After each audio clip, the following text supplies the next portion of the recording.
سیمای عمر، خلق تماشای عمر، اشک زیبای عمر، رونق شبهای عمر، قوت اسلام عمر، هیبت اسلام عمر، فاتح مطلق ایران، یمن و شام عمر. عمر شاه عمر، سلطان عمر، سرور عمر، همراه صدیق و پیامبر عمر، همسر گل دختر حیدر عمر، هیبت شاهان دلاور عمر.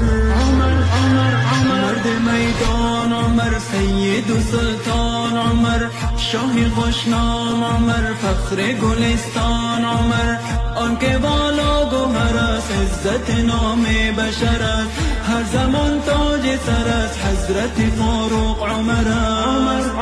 عمر دل عمر، دلبر عمر، رهبر عمر، جان عمر، جیگر عمر، جانان